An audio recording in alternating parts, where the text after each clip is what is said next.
ഞാനിന്നൊരു news കാണാനിടയായി.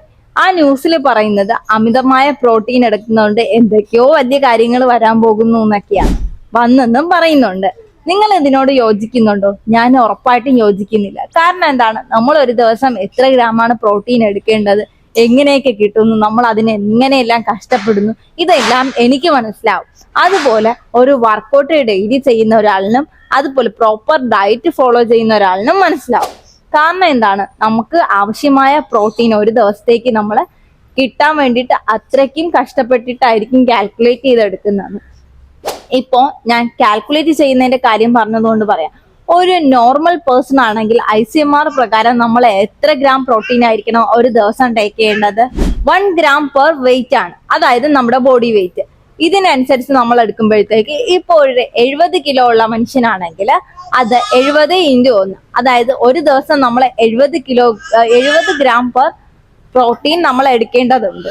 ഇപ്പൊ നമ്മൾ വർക്കൗട്ടൊക്കെ സ്റ്റാർട്ട് ചെയ്ത ഒരു ബിഗിനർ ആണെങ്കിൽ നമ്മൾക്ക് ഈ പ്രോട്ടീൻ മതിയാവത്തില്ല. അതായത് നമ്മളത് ഒരു ദിവസം 1.5 ഗ്രാം പെർ ബോഡി വെയിറ്റ് ആയിരിക്കും എടുക്കേണ്ടത്. അതുപോലെ തന്നെ നമ്മൾ വർക്കൗട്ടൊക്കെ സ്റ്റാർട്ട് ചെയ്ത് ഇന്റർമീഡിയറ്റ് ആയി, അതായത് ഒരുപാട് നാളായിട്ട് നമ്മൾ വർക്കൗട്ട് ഫോളോ ചെയ്ത് പോകുന്ന ഒരാളാണ്, അയാൾക്ക് ഇതൊട്ടും മതിയാവാതെ വരും.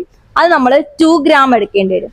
ഇനി ഒരു അഡ്വാൻസ്ഡ് ലെവൽ, അതായത് ഒരു ബോഡി ബിൽഡറോ അല്ലെങ്കിൽ നമ്മൾ എന്തെങ്കിലും സ്പോർട്സ്മാനോ അങ്ങനെ എന്തെങ്കിലും ഒക്കെ ആണെങ്കിൽ നമ്മൾ 2.5 ഗ്രാം ആണ് എടുക്കേണ്ടത്. അപ്പൊ ഇത്രയും കാൽക്കുലേറ്റ് ചെയ്യുമ്പോൾ തന്നെ ഒരു ബൾക്കി എമൗണ്ട് ആണ് നമുക്ക് കിട്ടുന്നത്. ഈ ബൾക്കി എമൗണ്ട് പ്രോട്ടീന് നമുക്ക് കിട്ടാൻ തന്നെ നമ്മൾ ഒരുപാട് കഷ്ടപ്പെട്ടിട്ടൊക്കെയാണ് കിട്ടുന്നത്. അതായത് പ്രോട്ടീൻ പൗഡർ, ചിക്കൻ, അതുപോലെ ബീഫ്, ഫസ്റ്റ് ക്ലാസ് പ്രോട്ടീൻ തന്നെ നമ്മൾ എടുക്കുമ്പോഴത്തേക്ക് മുട്ട, ഇതൊക്കെ നമ്മൾ എവിടെ നിന്ന് എടുക്കും? ഇതൊക്കെ കാൽക്കുലേറ്റ് ചെയ്യുമ്പോഴത്തേക്ക് ഒരു ബൾക്കി ഫുഡായിട്ട് തന്നെയാണ് മാറുന്നത്. അപ്പൊ ഇതിൽ പറയുന്നത് എന്തെങ്കിലും വാസ്തവമുണ്ടോ? നിങ്ങൾ ഇതിനോട് ഒരിക്കലും വിശ്വസിച്ച് പോകരുത്. എപ്പോഴൊരു ന്യൂസ് കാണുമ്പോൾ അത് സയന്റിഫിക്കലി പ്രൂവ്ഡ് ആണോ എന്നും കൂടി ചെക്ക് ചെയ്യാൻ നിങ്ങൾ മറക്കാതിരിക്കുക.